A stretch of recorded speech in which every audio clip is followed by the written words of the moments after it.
Hola, buenas tardes a todos. Primero que nada, muy feliz año. Estamos en 2021 empezando, siguiendo con nuestro ciclo de seminarios científicos del Departamento de Ciencias Biomédicas de la Facultad de Medicina de la Universidad Católica del Norte.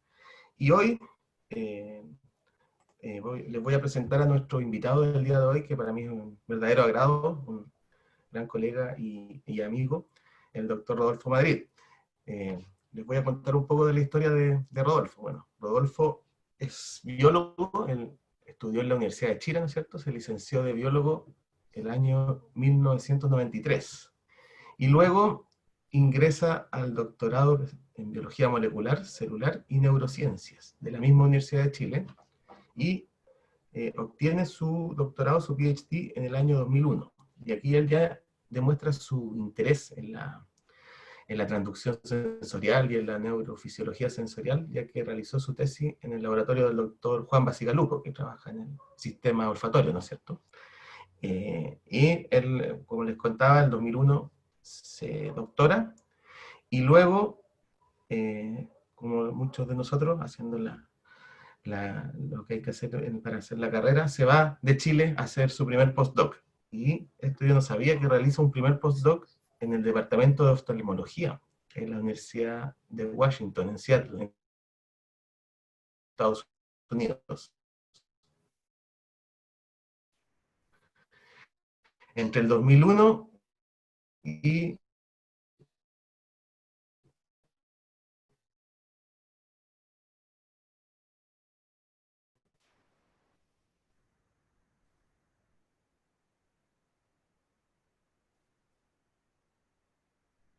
mediados del 2003, estábamos conversando recién, en medio, ahí recordamos que él vuelve, asumieras tú, y tú entre el 2013 y 2016 fuiste director de ese programa, ¿no es cierto? Y luego también ejerciste otros interesantes cargos, como un cargo que existe en la USACH, que comentamos que no existe en nuestra facultad, que es vicedecano de investigación en la Facultad de Química y Biología. Y también durante el 2018, durante ese año, ejerció el cargo de director de investigación y ciencia y tecnología, pero en toda la universidad, un cargo en la USACH. Y para contarles, bueno, ahora de qué se trata su tema de investigación. Bueno, él nos va a contar con mucho más detalle, nos va a contar toda la historia en la presentación que viene, pero en general se centra en el estudio de fenómenos que tienen que ver con esta transducción sensorial que yo le hablaba, con la nocicepción y la termorrecepción y todos los fenómenos de transducción que están asociados a ello. Eh, Uno de los principales focos que lo que se ha dedicado Rodolfo a estudiar son los canales de tipo TRP, o los TRIP channels, como se les conoce también, pero también estudia otros tipos de canales, por ejemplo, canales de potasio dependientes de voltaje, y cómo ellos tienen que ver con la transducción de todas estas vías sensoriales. Principalmente, bueno, el electrofisiólogo de formación, así que usa técnicas de electrofisiología y también acto de calcio imaging, de aumento de calcio intracelular, pero eso también combinado con microscopía y biología celular y molecular, como, bueno, todo un poco hacemos en estos días. Los principales intereses que él nos va a contar ahora tienen que ver con cómo estos canales se activan y se regulan, estos distintos canales, por fenómenos tales como el frío, como los cambios de temperatura, en este caso receptores que son especialmente sensibles al frío, tanto en las vías sensoriales del dolor, como también en otros sistemas como la detección de tu biografía de la humedad en la córnea. Y de ahí ahora entendí el porqué de tu título, canal iónico y lágrimas, porque están asociados con la humedad de la córnea, y también el dolor está asociado con, a veces nos hace llorar. Supongo que ahí está ese link que une tus dos líneas de investigación que tienen que ver con la fisiología, como digo, sensorial.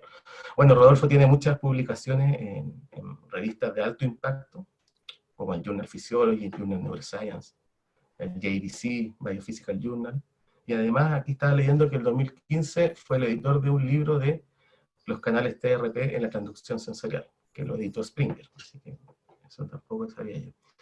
Y bueno, por supuesto es miembro de varias sociedades científicas, incluyendo la Sociedad de Neurociencias de Estados Unidos, la Society for Neuroscience, y la Sociedad Chilena de Neurociencia. Y bueno, durante su carrera él se ha adjudicado numerosos proyectos y ha formado varios estudiantes de posgrado ya. Y dentro de los proyectos se ha adjudicado 3 fondos irregular como investigador responsable, también otros tantos como co-investigador y también proyectos Corfo. También él formó parte de un proyecto colaborativo, el proyecto Anillo, y actualmente es investigador asociado de 2 núcleos milenios, no solo de uno, sino que de 2 núcleos milenios. Por una parte, hace unos años se adjudicaron el núcleo milenio para el estudio de enfermedades asociadas a canales, el MINICAP, nos va a contar, es uno de los investigadores asociados, y este año, recién a fines de este año, se adjudicó junto con otros colegas, en los cuales también estoy incluido yo, así que últimamente hemos estado en alto contacto por eso, un núcleo milenio para el estudio del dolor, el cual se llama el Minus Pain, que también nos va a contar un poco al final de la presentación, según lo que conversamos, de qué se trata. Por lo tanto, tiene muchos proyectos y hartas líneas de investigación, y ahora lo invito a que nos cuente un poco en detalle de qué se trata tu investigación, y darte las gracias, Rodolfo, por haber aceptado la invitación de participar en este ciclo de seminario. Así que te dejo la palabra y muchas gracias nuevamente. Muchas gracias a ti, Claudio, por la presentación, muchas gracias por la invitación, muchas gracias a todos por asistir a este seminario. Como ya les adelantó un poco Claudio, espero que ahora se pueda ver bien en vuestras pantallas, ¿no? Parece que sí. Sí, se ve. Perfecto. Vamos a... les voy a contar acerca de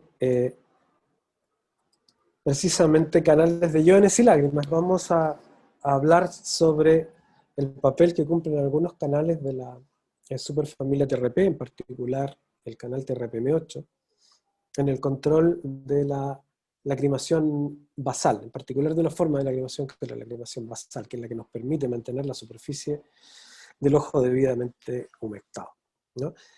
Vamos a ver qué neuronas participan en este proceso y cómo estas neuronas también sufren alteraciones que nos pueden llevar a situaciones de disestesias y distintas formas de dolor y de alteraciones también de la humedad de la superficie ocular.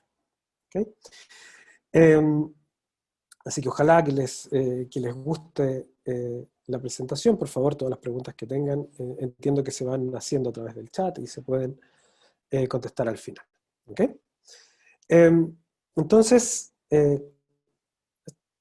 lo primero que les quería contar es una pequeña introducción para que nos hagamos un poco más a la idea de lo que vamos a conversar hoy, que tiene que ver con la termotransducción del frío inocuo y del frío lesivo. Pero para entender esto, primero tenemos que hacer una consideración anatómica, anatómica funcional, ¿no? Que es que el frío es detectado por neuronas especializadas del sistema somatosensorial, en particular neuronas somatosensoriales primarias cuyos terminales, ¿no? Están inervando la piel y todas las superficies expuestas, ¿no? La córnea, las mucosas expuestas, etc.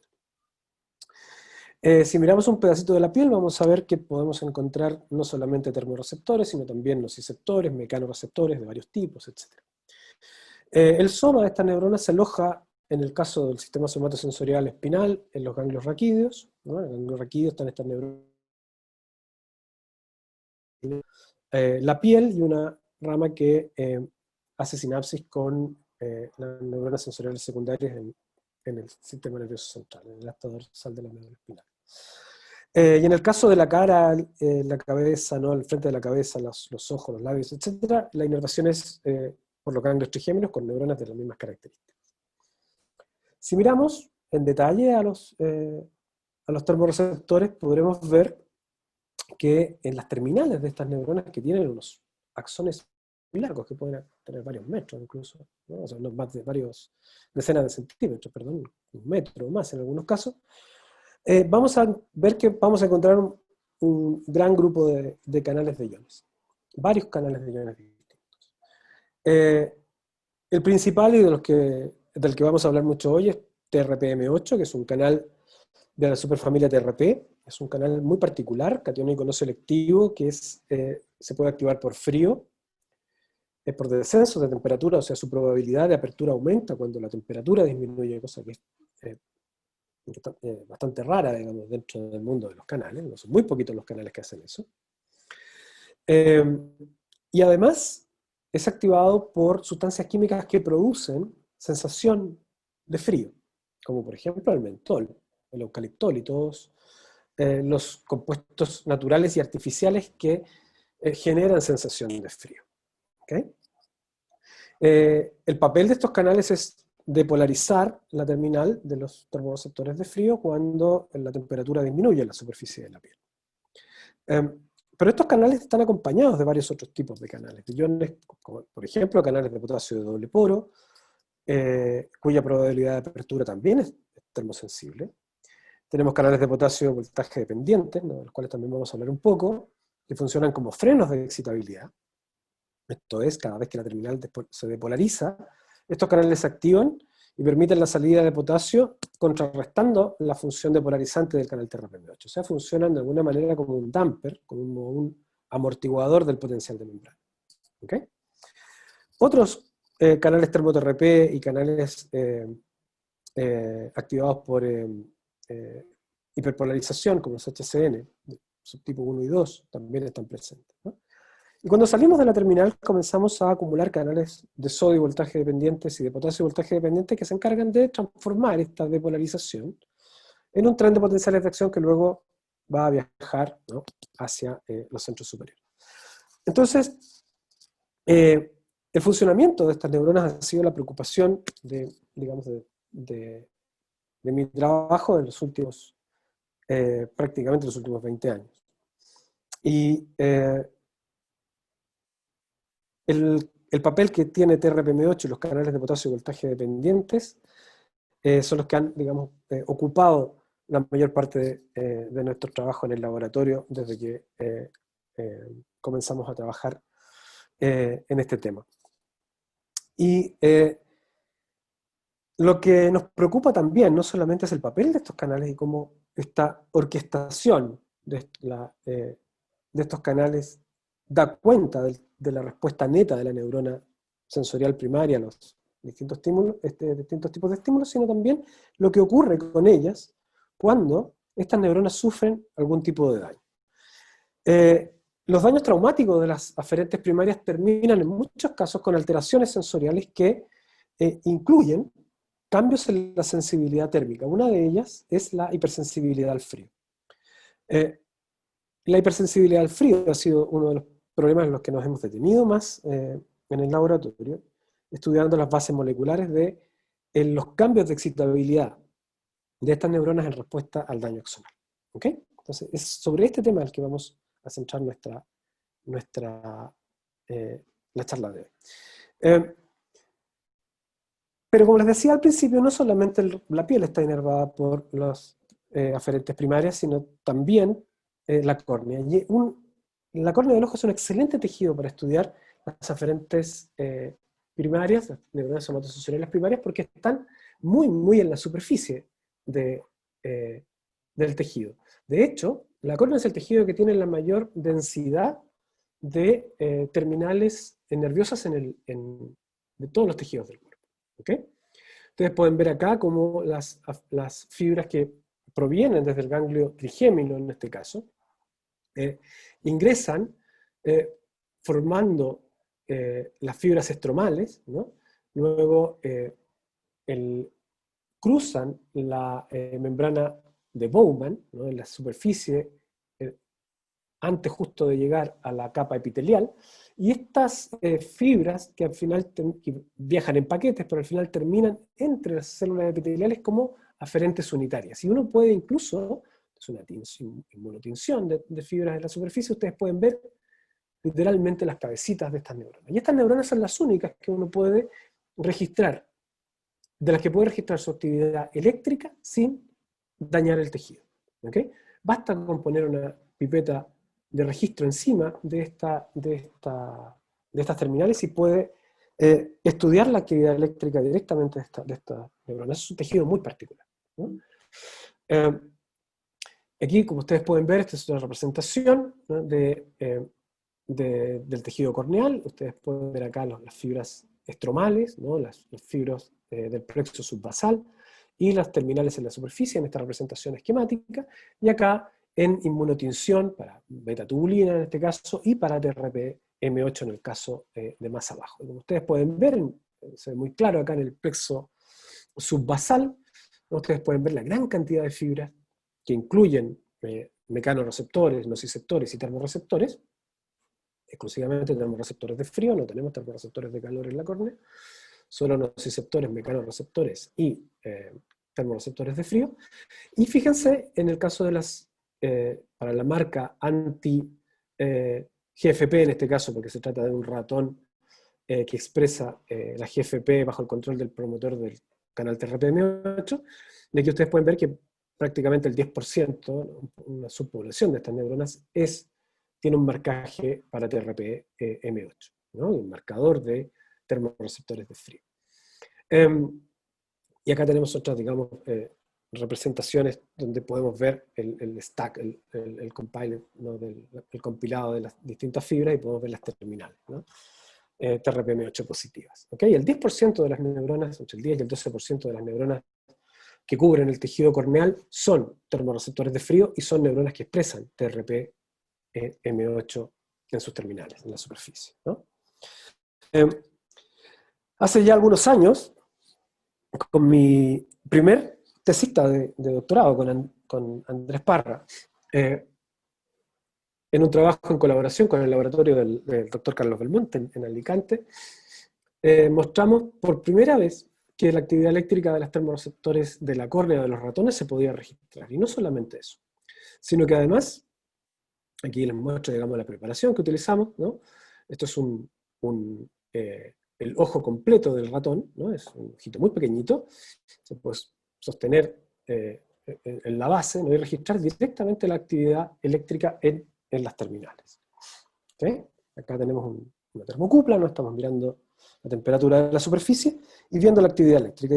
Y ustedes pueden ver que estos termorreceptores de frío, al igual que los termorreceptores de frío de la superficie de la piel, de cualquier otro tejido, están disparando potenciales de acción constantemente a temperatura de reposo de la superficie de la córnea, que en este caso corresponde a 33-34 grados. ¿Okay? A esa temperatura estas fibras se están disparando espontáneamente. Cuando la temperatura disminuye, inmediatamente aumenta su frecuencia de disparo, y cuando la temperatura aumenta, esta se recupera. Ustedes pueden ver acá que cuando baja la temperatura incluso se cortocircuita el sistema y prácticamente dejamos de ver el disparo, luego hay un silencio a medida que calentamos y luego recuperamos nuevamente el disparo basal. ¿Okay? Cuando mezclamos varias terminales podemos ver, aquí estamos graficando la frecuencia de disparo en función de la temperatura, vemos como apenas comienza a bajar la temperatura, la frecuencia de disparo se aumenta dramáticamente. Tanto es así que si nosotros bajamos la temperatura no más allá de 2 grados Celsius, vamos a ser capaces de reclutar al 80% de los termorreceptores de frío de la córnea. Esto es fantástico y además no es trivial. Porque precisamente para lo que les voy a contar más adelante. Conserven ese dato, conserven que prácticamente todos los termorreceptores de frío del ojo, los de bajo umbral al menos, van a poder ser reclutados, o buena parte de ellos, con descenso de la temperatura muy, muy pequeños. Cuando estudiamos esto en el ratón silvestre, pudimos ver que la frecuencia de disparo aumenta cuando la temperatura disminuye. Y cuando lo estudiamos en el knockout de TRPM8, esa era una gran ventaja de utilizar modelos murinos, ¿no?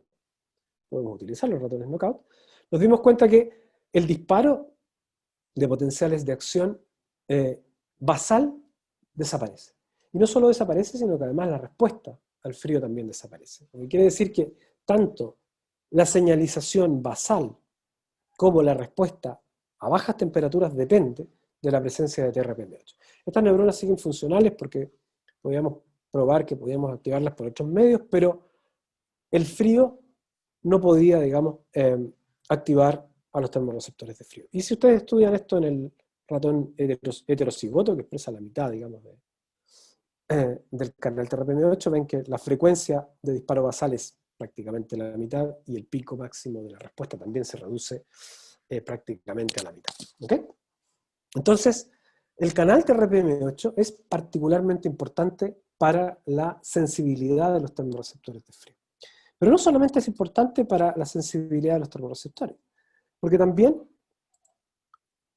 lo que acá les muestro es una observación fundamental que va de la mano de la manipulación de la temperatura de la superficie de la córnea.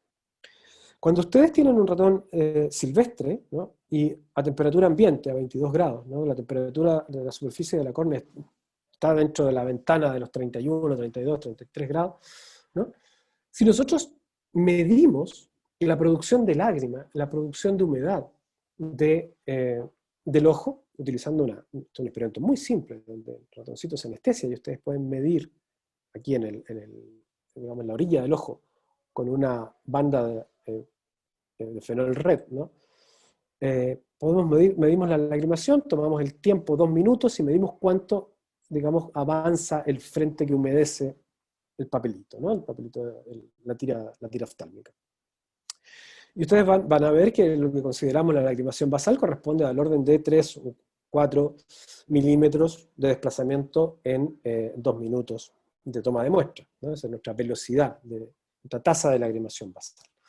Cuando ustedes calientan la superficie de la córnea, cuando aumentan la superficie de la habitación sin modificar la humedad ambiente, lo que vemos es que esta maniobra, que es equivalente a detener el disparo de los termorreceptores de frío, recuerden que cuando calentamos detenemos el disparo de los termorreceptores de frío, tenemos una fuerte reducción de la lacrimación basal. Y si comparamos un ratón silvestre con un ratón knockout, vemos que la lacrimación del ratón knockout es equivalente a la del ratón silvestre cuando la temperatura ha aumentado, o sea, cuando los termorreceptores de frío están silentes. Si calentamos la superficie del ojo, en el caso del ratón knockout no hay alteraciones, y si utilizamos otro ratón que no tiene que tiene TRPM8 pero que le falta otro TRP que es importante para la termosensibilidad, en particular para la termosensibilidad en el rango nocivo, cuando lo comparamos con el ratón silvestre encontramos que se comporta exactamente igual. Entonces, aparentemente, la lacrimación depende también de la actividad de los termorreceptores de frío, y la actividad de los termorreceptores de frío depende de la presencia del canal TRPM8, ¿no? Estas neuronas siguen respondiendo a capsaicina y a ITC, como se muestra en la respuesta de lacrimación nocifensiva. Entonces tenemos la lacrimación basal y la nocifensiva, donde la basal está afectada, pero la nocifensiva no. Y lo más interesante es que esta maniobra de calentar la superficie del ojo produce el mismo efecto también en humanos, ¿no? Esto es que con una disminución de la temperatura de la superficie de la córnea, con un aumento, perdón, de la temperatura de la superficie de la córnea, tenemos una disminución importante en la lacrimación. ¿Okay? Entonces, eso nos permitió generar este modelo que es el que ahora, digamos, se considera válido para la producción de lágrima basal, en la cual las neuronas TRPM8 positivas, los termorreceptores de frío, son los encargados de, mediante el disparo basal, mantener un tono de actividad sobre el circuito que permite que la glándula lacrimal esté constantemente produciendo lágrima, la que llamamos lágrima o lacrimación basal, y mantiene la humedad del ojo. Esto no es trivial, porque fíjense que cuando nosotros tenemos los ojos cerrados, o sea, cuando parpadeamos, ¿no?, humedecemos la córnea, y al abrir el ojo, la película lagrimal comienza a evaporarse. Esa evaporación provoca una disminución de la temperatura de la superficie. Y esa disminución no supera los 1 grado, 1 grado y medio. Y eso es suficiente para aumentar el disparo de potenciales de acción, como les mostraba en las diapositivas anteriores, volviendo a echar a andar el sistema para mantener este forward, digamos, que nos permite mantener el estado de humedad del ojo, ¿no? Entonces, pero la superficie del ojo es una superficie particularmente expuesta. Y en realidad no la utilizamos para detectar cambios de temperatura. Más bien el papel de la superficie del ojo tiene más que ver con la funcionalidad del ojo propiamente tal, como un sistema visual. Pero es un sistema que está constantemente expuesto a daño. se puede dañar por el uso de lentillas, ¿no? El uso de lentes de contacto, se daña, obviamente, por situaciones traumáticas, por la contaminación, se daña, por ejemplo, cuando tenemos que reemplazar el cristalino, no tenemos que cortar todos estos axones, y la gente, después de sufrir daño, se queja normalmente de dos cosas. La primera es de alteraciones en la sensibilidad térmica, y la segunda, alteraciones en la producción de lágrimas, que van desde una hiperlagrimación hasta una hipolagrimación, pero en muchos casos acompañada de una sensación de sequedad ocular. Y nos preguntamos si es que en realidad las alteraciones que llevan a esos cambios están localizadas o tienen alguna relación con los cambios de actividad de estas neuronas. Y para eso nos hicimos la pregunta, bueno, ¿qué pasa cuando estas neuronas sufren daño? Y para eso utilizamos un modelo muy bonito que es este ratón fluorescente que les contaba, que nos permite, es un ratón que expresa la proteína fluorescente verde bajo el control del promotor de TRPM8. Esta es la córnea completa de un ratón. Esto es microscopía confocal in vivo, ¿no? Ustedes tienen al ratón anestesiado, con el ojito abierto, y mostrándonos la inervación del ojo, ¿no? Aquí estamos viendo, por supuesto, los paquetes más gruesos de fibras. Este es un ojo que lo tiene muy pequeñito, ¿no? Pocos milímetros. Pero podemos ver el hermoso paquete que forman las fibras que ingresan por los laterales y forman este remolino en el centro del ojo. ¿Okay? Entonces, lo podemos utilizar para saber si la forma que nosotros elegimos para dañar las fibras estromales es útil, y si además la regeneración ocurre en qué escala de tiempo ocurre la regeneración, y cuándo podemos nosotros luego estudiar la actividad eléctrica de esta región que va a estar al interior de la zona dañada. ¿Okay? Entonces, utilizando este modelo, lo combinamos, ¿no? En nuestro laboratorio tenemos la suerte de usar aproximaciones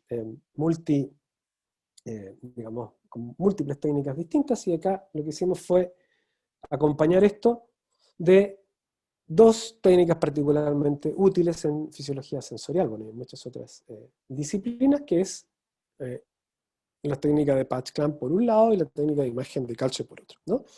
Este es un cultivo, ustedes están viendo acá, un cultivo de neuronas trigeminales, de las neuronas que, digamos, entre otras cosas, inervan la superficie del ojo. Nosotros podemos utilizar el soma como modelo de la terminal, porque si aislamos el ganglio trigémino, ¿no? Todos los canales que estaban destinados a los axones, recuerden que la gran mayoría de la membrana de estas células es membrana axonal. Entonces, la maquinaria de producción de proteínas que corresponde a canales de iones son esencialmente canales del axón. Los canales que iban destinados al axón terminan en la membrana plasmática, que es de la membrana del soma, que es una estructura varias veces, 10 veces más grande que una terminal, y nos permite hacer patch clamp directamente en cultivo de estas neuronas, utilizando el soma como un modelo de una terminal. Estas neuronas se pueden cargar con indicadores de calcio, y en este caso les muestro un ejemplo en el cual estimulamos con frío y con mentol, con los dos agonistas de TRPM8, y vemos que las mismas neuronas de esta población son las que responden a ambos agonistas, ¿no? Estos son muy probablemente termorreceptores de frío. ¿Okay? La acumulación de calcio en estas neuronas depende del disparo de potenciales de acción. Por lo tanto, aquellas neuronas que tengan un aumento, un cambio en la frecuencia de disparo en respuesta a un determinado tipo de estímulo son fácilmente identificables, y después, por la técnica de patch clamp, podemos estudiar en ellas las respuestas bajo voltaje controlado, las corrientes de transducción. Podemos estudiar bajo corriente controlada el disparo de potenciales de acción, el desarrollo de potencial de receptor, el tipo de patrón de disparo, etc., ¿no?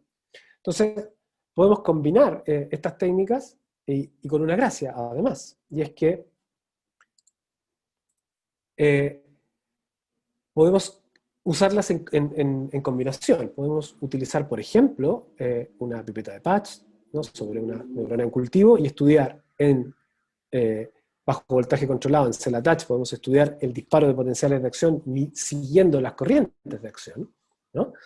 Y como ustedes pueden ver, el inicio de la acumulación de calcio intracelular en estas células coincide exactamente con el inicio del disparo de potenciales de acción. Entonces, cada una de estas neuronas que se enciende durante el experimento es una neurona que está comenzando a disparar potenciales de acción.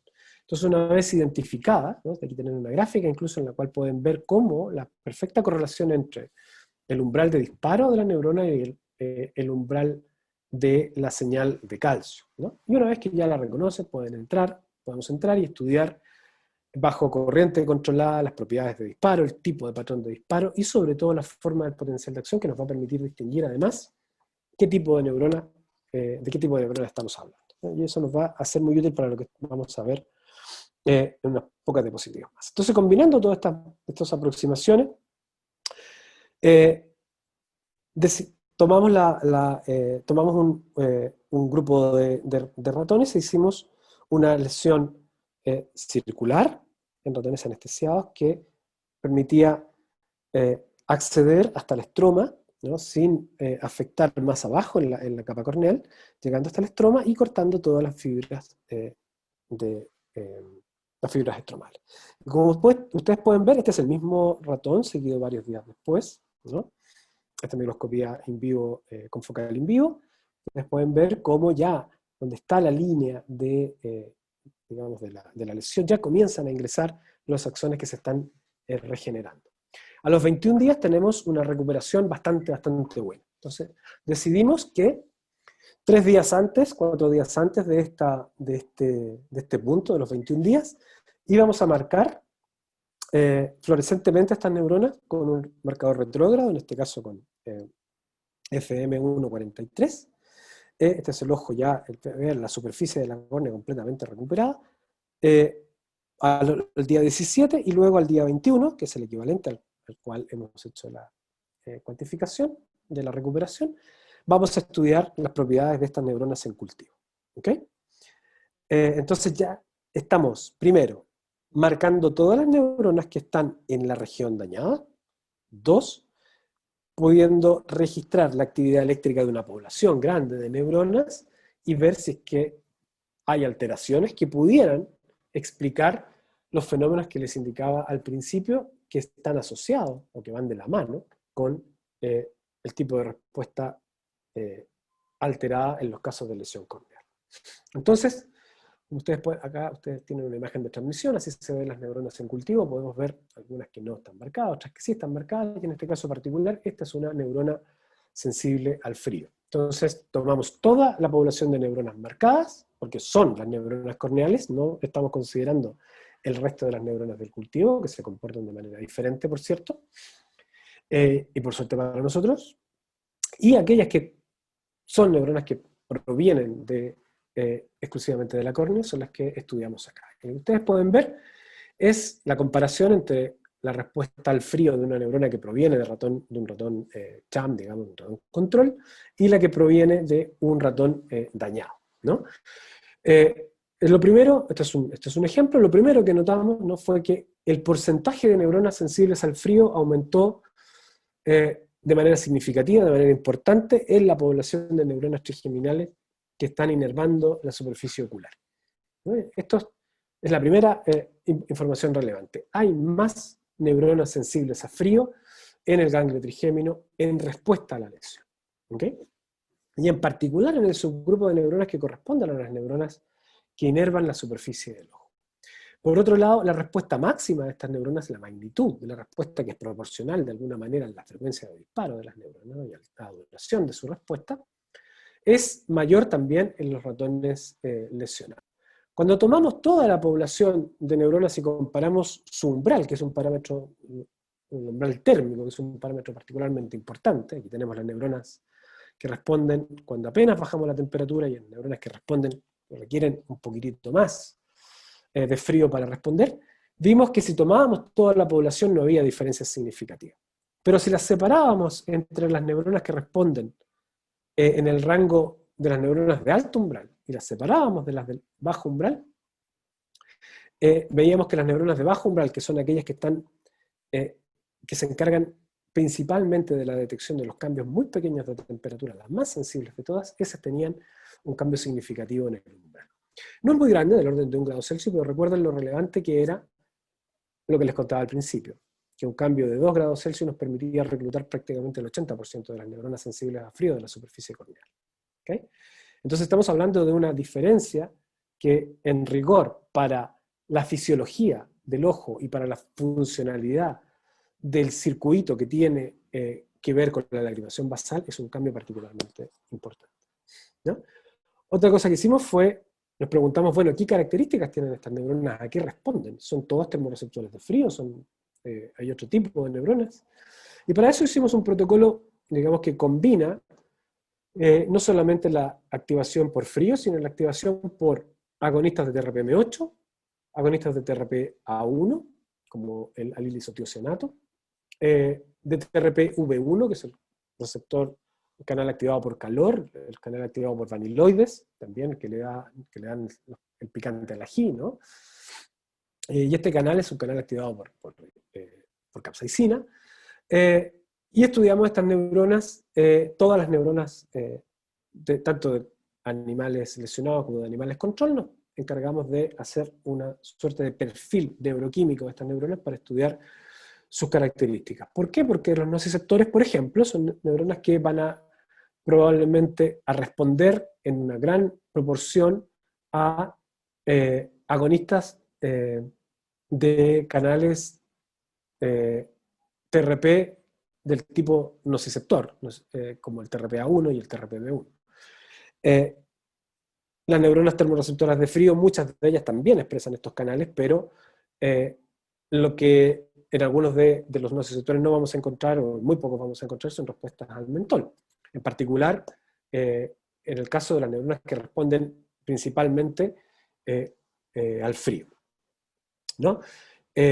Entonces, lo que vimos fue que este es un gráfico muy simple en el cual ponemos el umbral de cada una de las neuronas y antes y después del mentol. Vemos que todas las neuronas control, el 85% de ellas, digamos, mueve ese umbral, y hay algunas que no tienen respuesta. Pero en el caso de las neuronas que provienen de animales dañados, todas y cada una mueve su umbral y tiene respuesta al activador de TRPM8, indicando que probablemente tenemos un aumento en la expresión de TRPM8 en esas neuronas, o al menos de la sensibilidad a los agonistas de TRPM8, tanto el frío como el mentol. Este subgrupo de neuronas conserva la respuesta aumentada, ¿no? Y la respuesta aumentada está también para el mentol y para la combinación de frío y mentol. En el caso de las respuestas a capsaicina y a ITC no vimos respuestas, no vimos diferencias significativas, pero sí en esa subpoblación conservamos la respuesta potenciada al frío en el caso de todas ellas. Entonces, estos datos apuntan a que probablemente el tipo de neurona que está respondiendo se acerca más a una neurona del tipo termorreceptor de frío canónico, y que probablemente tenemos un aumento en la expresión de TRPM8, ¿no? Del receptor de frío y de mentol. Pero para eso, digamos, lo que tenemos que hacer es medir directamente la actividad, ¿no? Para medir directamente la actividad, pues nos fuimos a estas neuronas y estudiamos la corriente de frío y la corriente que podíamos evocar en presencia de frío y mentol, que es una combinación que nos permite lograr la máxima activación del canal TRPM8. Y como ustedes pueden ver acá, tenemos la respuesta al frío de estas neuronas, ¿no? La neurona tipo, y la respuesta a la combinación de frío y mentol, que es cuando desplazamos de manera máxima la curva probabilidad de apertura voltaje hacia potenciales fisiológicamente relevantes, como el potencial de mantención al cual estamos haciendo estos experimentos. Y cuando medimos la densidad de corriente TRPM8 dependiente para el frío y para la combinación de frío más mentol, vemos que hay un incremento importante en la densidad de corriente.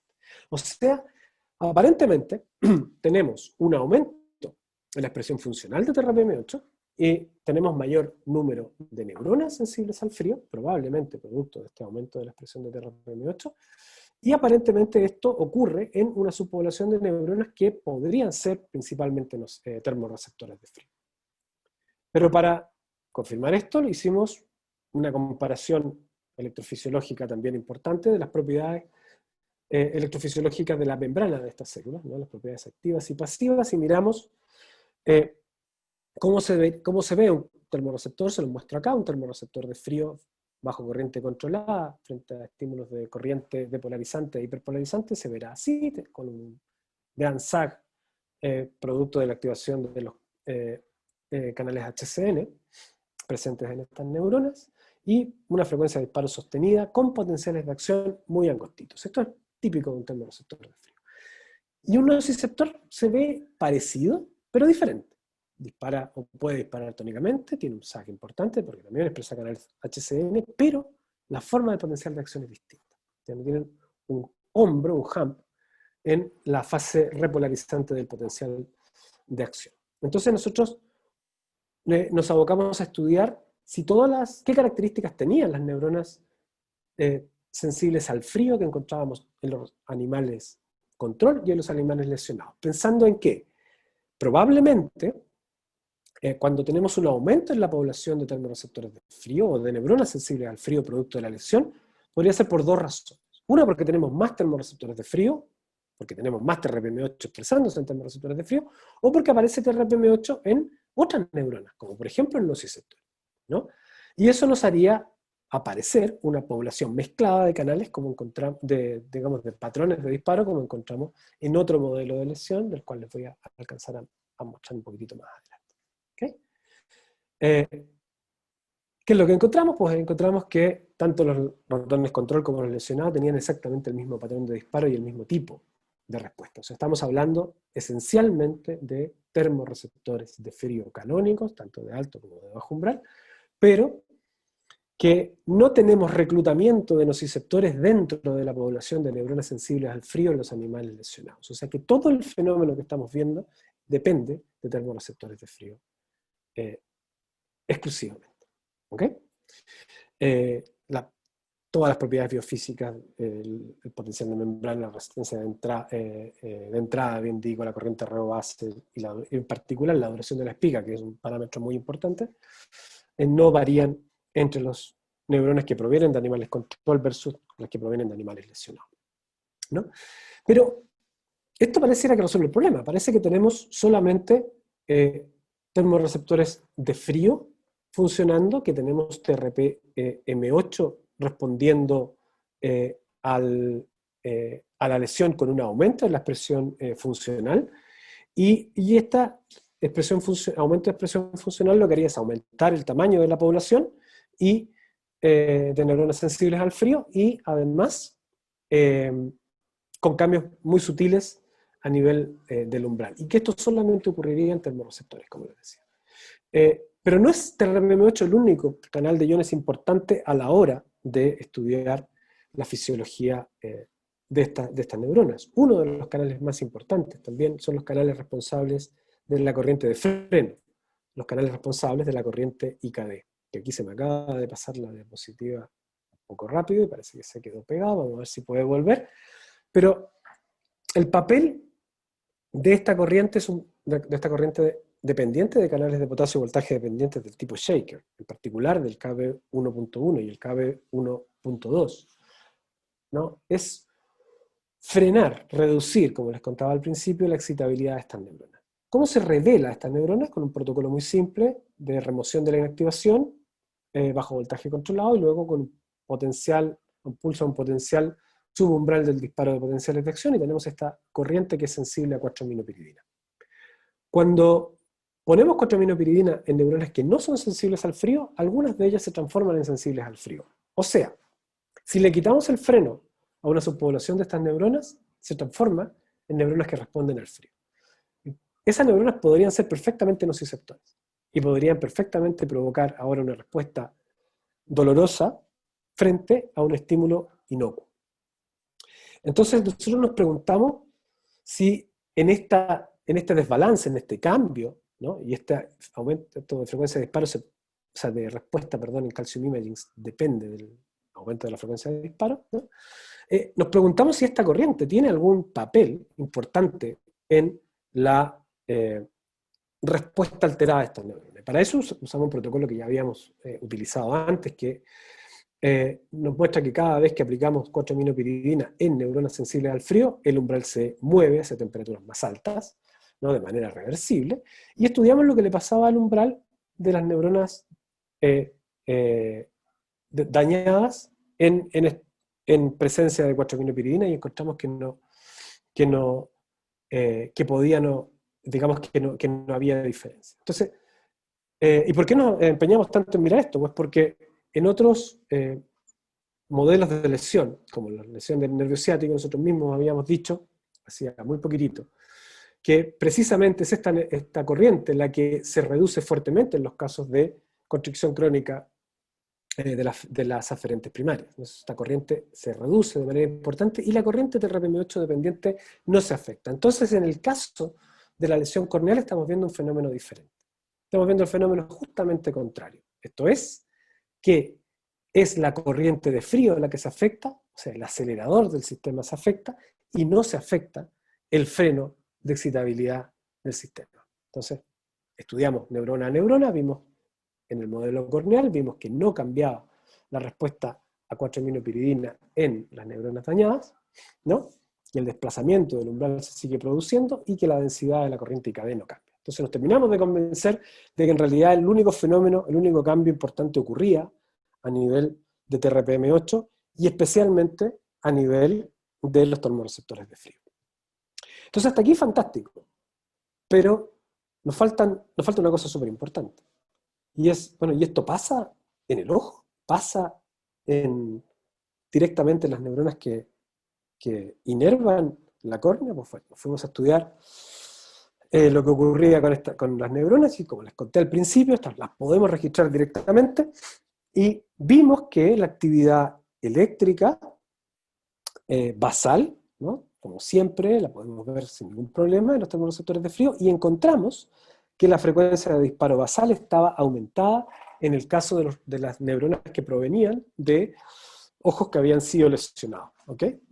Y no solo eso, sino que la respuesta al mentol, al agonista de TRPM8, también estaba aumentada. Entonces encontramos que teníamos un aumento de casi el 30% en la frecuencia de disparo basal, que es la señal que avisa del estado térmico de la superficie del ojo y que avisa o que determina la base de producción de lágrimas en situación basal.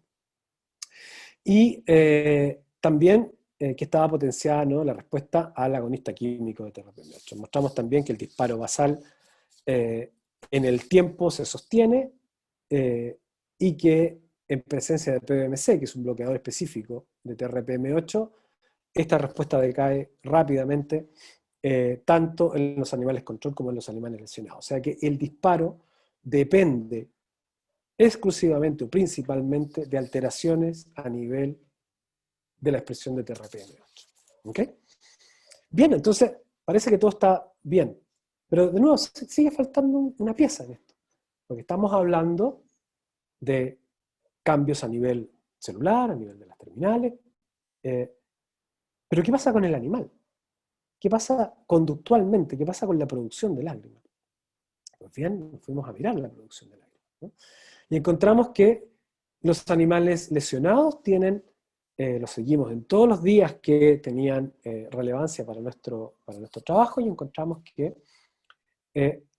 la producción de lágrima aumenta de manera coincidente con el aumento de la frecuencia de disparo de potenciales de acción. Y no solo eso, sino que además, cuando utilizábamos BMC directamente, el bloqueador de TRPM8 directamente sobre la superficie del ojo, la respuesta decae dramáticamente. Y no decae solamente la respuesta potenciada de los ratones lesionados, sino también la respuesta basal, como esperábamos, que era nuestro control interno, ¿no?, de la producción de TRPM8.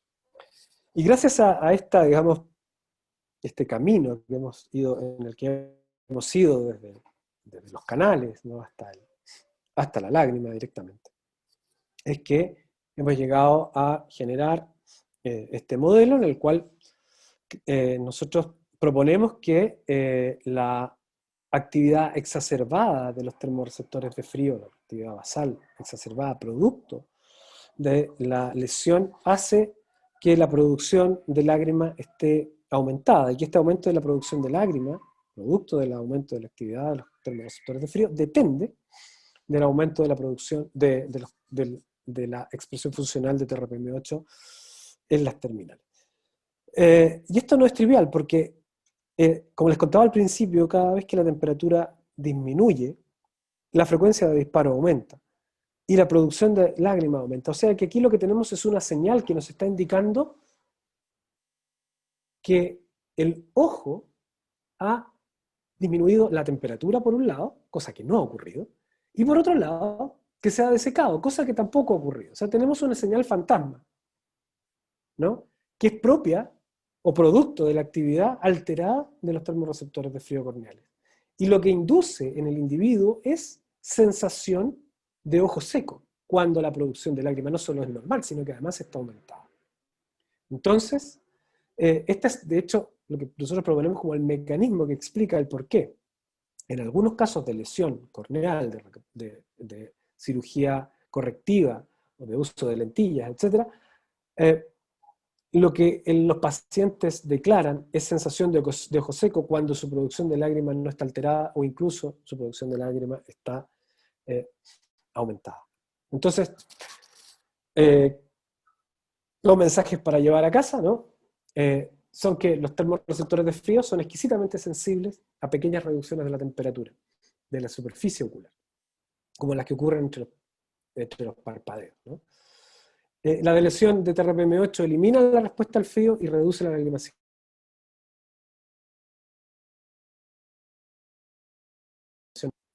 El daño de las fibras nerviosas corneales induce un incremento de las neuronas trigeminales que responden al frío, que la densidad de corriente TRPM8 dependiente aumenta en estas neuronas, y que la actividad eléctrica espontánea y la respuesta mentol de las neuronas corneales aumenta en respuesta al daño, y que la sensación de ojo seco, como les comentaba, que acompaña la lacrimación, que se acompaña de la lacrimación aumentada, de verse a un aumento de la expresión funcional del canal TRPM8 en neuronas termorreceptores de frío, sin involucrar alteraciones necesariamente en los nociceptores corneales. No quiero terminar sin darle las gracias a nuestro grupo.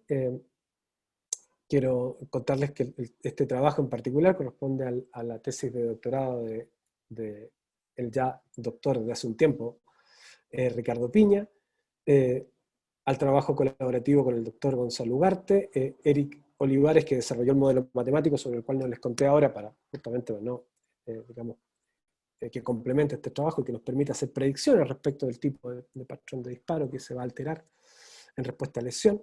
Matías Campos, encargado de los registros extracelulares, Almudena Íñigo, encargada de la microscopía con focal in vivo, Andrés Parra, que la parte que les conté al principio del trabajo de los registros inicialmente de la córnea, al resto de los miembros de nuestro grupo, Gaspar Herrera, que también trabajó en el modelo, Claudio Moreno, Bastán Rivera, Sandra Cárdenas, Camilo Guevara, Alejandro González, que fue postdoc de nuestro laboratorio y que tuvo un papel también en el trabajo que tenía que ver con la IKD, que no les conté, Carlos Restrepo, que fue uno de los primeros miembros del laboratorio que trabajó en esto, nuestros colaboradores nacionales e internacionales, la doctora María Pertusa, mi compañera en múltiples niveles en el laboratorio y en la vida, los miembros del Núcleo Milenio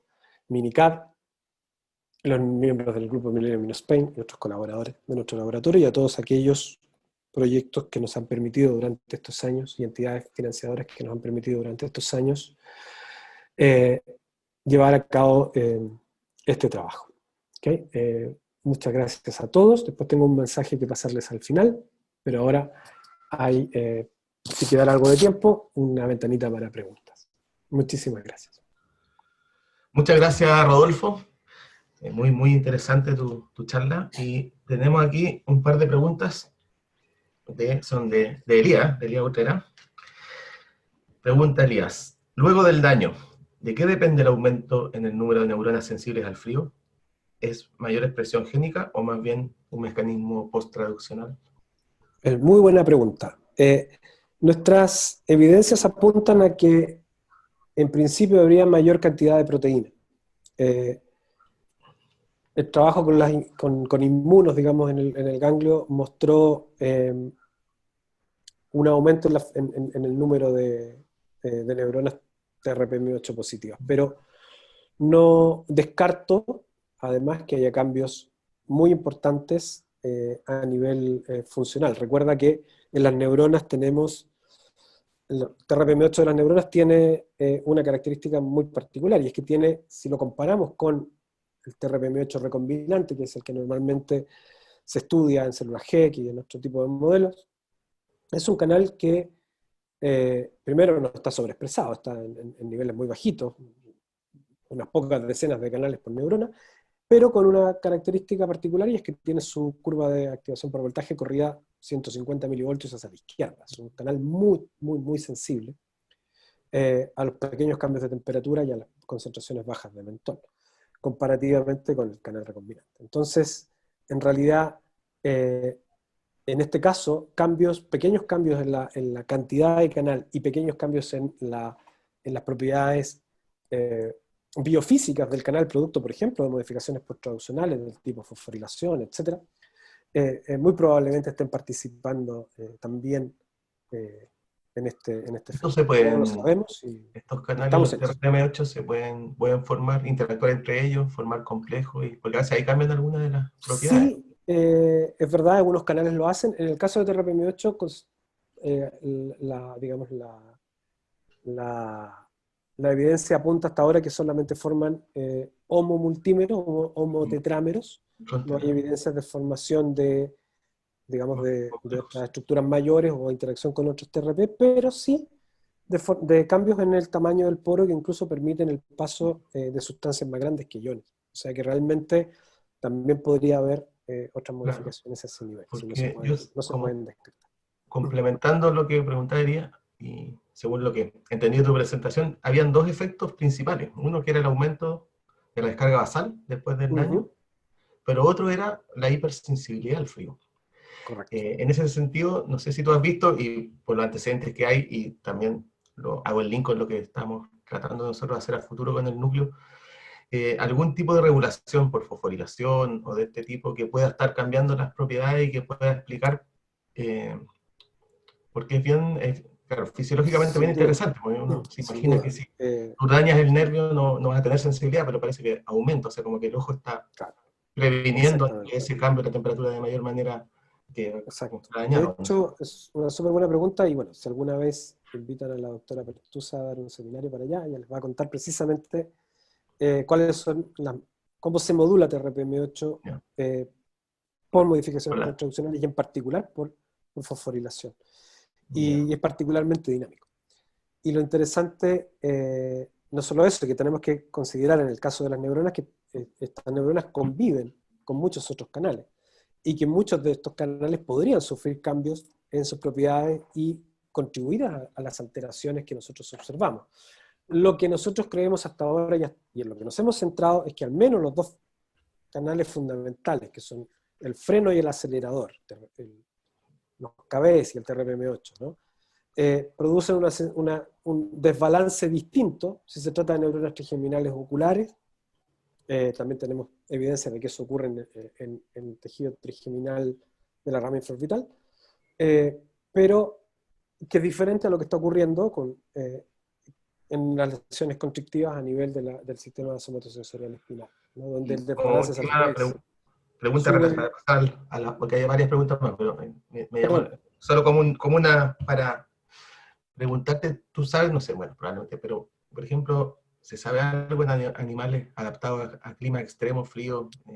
Si hay algún sí, cambio en esto, ¿qué sí, puede ser? de hecho hay varios trabajos muy bonitos eh, donde se estudia, entre otras cosas, las propiedades de los distintos ortólogos de TRPM8. TRPM8 se expresa en varios tipos en varios, digamos, grupos de animales con características de adaptación a la temperatura bastante distintas. Y ocurren cosas bastante particulares.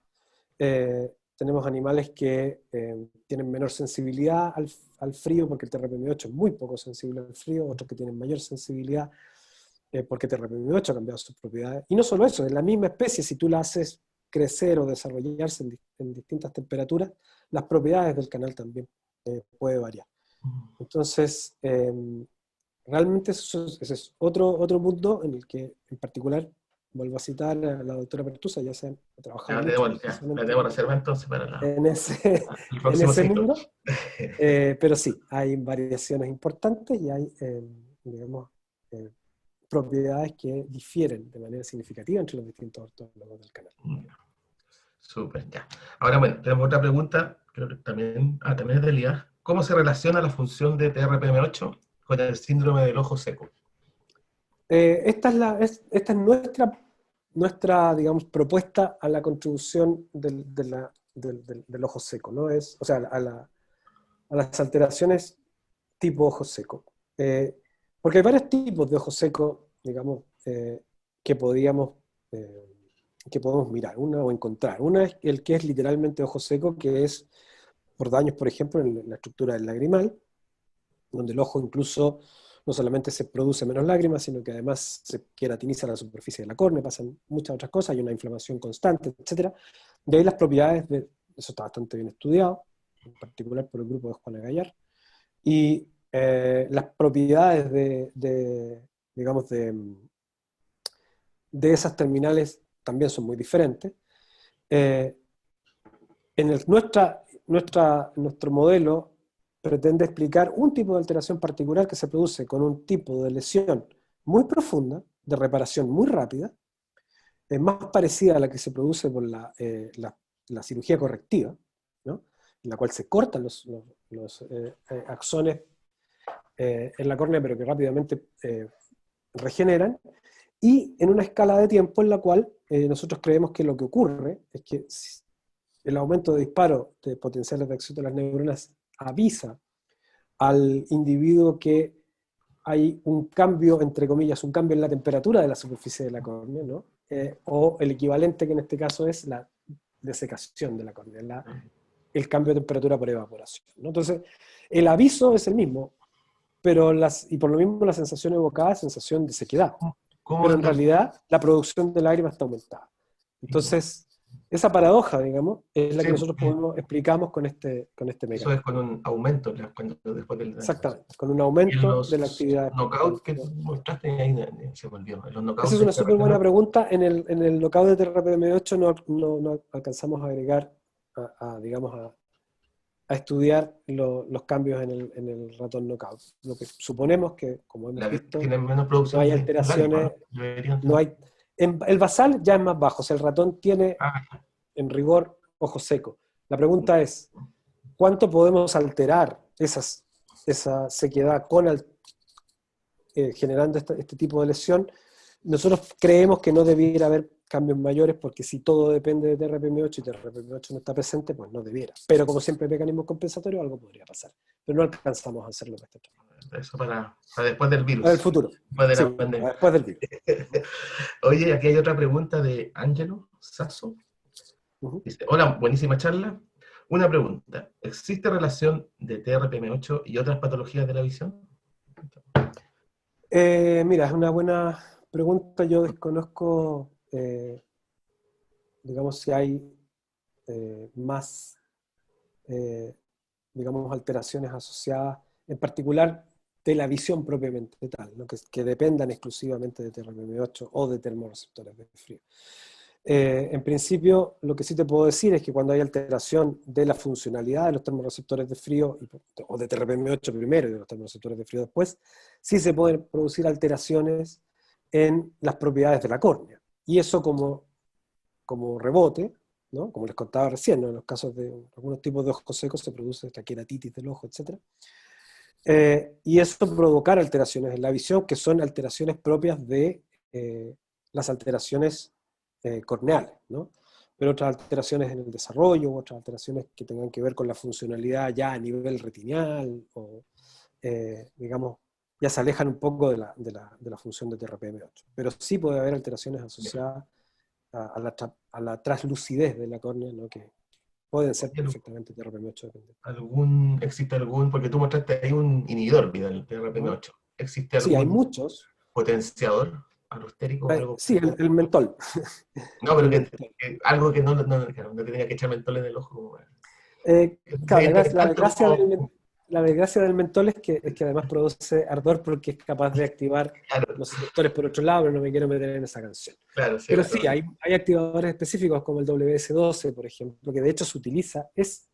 Los derivados del mentol, o varios derivados químicos del mentol, son los que se utilizan en en las pastas de dientes. Ya, digamos, cada vez son más, digamos, como el carboximentol, el Coolant Agent 10, hay varios, una tonelada de enfriantes, digamos, químicos que no son otra cosa que, al final, activadores de TRPM8. Sí los hay, y hay algunos que se utilizan incluso, están en desarrollo para justamente modular la actividad de los termorreceptores corneales, precisamente pensando en ayudar en aquellas situaciones donde la sensibilidad de la superficie del ojo o el ojo seco se ha producido por una disminución de la actividad de esta neuronas.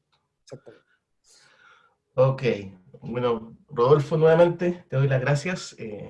Parece que no Mira, tenemos más preguntas. A qué ver, bueno, Claudio, te quiero agradecer también si me dejas compartir una vez sí, más, solamente porque seguro en esta charla tenemos estudiantes y tenemos gente que podría estar interesada en lo que hacemos tanto en el Núcleo Milenio Minical como en el Núcleo Milenio Minispain. Les dejo este pequeño aviso, ¿no? Que justamente ahora estamos haciendo un llamado en este núcleo que recién comienza, que es Minispain, para tesistas de pregrado, posgrado, asistentes de investigación e investigadores postdoctorales, para que nos contacten y que nos busquen durante el mes de enero, que es cuando vamos a estar comenzando a hacer estos llamados. Ojalá que haya mucha gente interesada, que quiera participar y formar parte de los muchos grupos asociados que forman parte, y esperamos que sea una cadena de grupos que siga creciendo, que participan tanto en Minicat como en Minuspain, y que nos ayuden a seguir en esta tarea de estudiar los canales iónicos en distintas patologías, incluido el dolor. Muchísimas gracias. muchas Claudio. gracias. Bueno, muchas gracias y nos estaremos viendo